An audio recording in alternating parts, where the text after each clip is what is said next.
Guys আজ ভূত চতুর্দশী। এই দিনে আমাদের বাড়ি বাতি জ্বালাতে হয়, 14 প্রদীপ দিতে হয়, সেই সঙ্গে গাছ প্রদীপও দিতে হয়। তাই সেই কাজটাই করছি। কিন্তু দেখো, বাতি যেই ধরাচ্ছি নিভে যাচ্ছে, এদিকে কিন্তু হাওয়াও নেই। বুঝতেই তো পারছো, ভূত চতুর্দশী, মনে হচ্ছে তেনারা চলে এসেছেন, সেই জন্যে ধরাতে পারছি না, নিভে যাচ্ছে বারে বারে। তোমাদের সাথে একটু মজা করলাম। আমাদের বাড়িতে এটাই নিয়ম, মেয়েরা 14 প্রদীপ দেবে, সেই সঙ্গে বাতি জ্বালাবে, আর ছেলেরা দেবে গাছ প্রদীপ।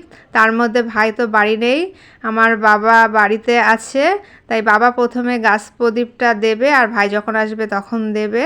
তাই চলো এবার বাবাকে একটু দেখাই বাবা গাছ প্রদীপ কীভাবে দেবে। প্রথমেই বাবা গাছ প্রদীপ ধরাচ্ছে।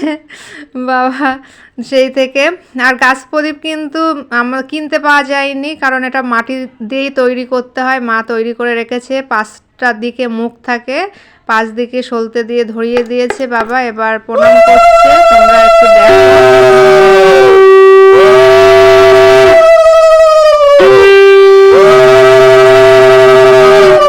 সব দিকে দেখানোর পর গাছ প্রদীপটা বাবা এখানেই বসিয়ে দিল, কারণ তুলসী মন্দিরে তো যাওয়া যাচ্ছে না, জিনিসপত্র রাখা আছে, সেই সঙ্গে কদমা বাতাসা দিয়ে দিল। এবার আমি চলে এসেছি 14 প্রদীপ দিতে। এর আগে তো বাতি জ্বালিয়েছি, তোমরা দেখেছো, এখন 14 প্রদীপ দিচ্ছি। বোন সাজিয়ে দিয়েছিল, আর দেওয়ার দায়িত্বটা আমার উপরেই পড়েছে। এইভাবেই আমাদের ভূত চতুর্দশী আমরা সবাই মিলে পালন করলাম। তাই ব্লগটি যদি তোমাদের ভালো লেগে থাকে অবশ্যই লাইক কমেন্ট করে দিও। এখন রাখছি, টাটা।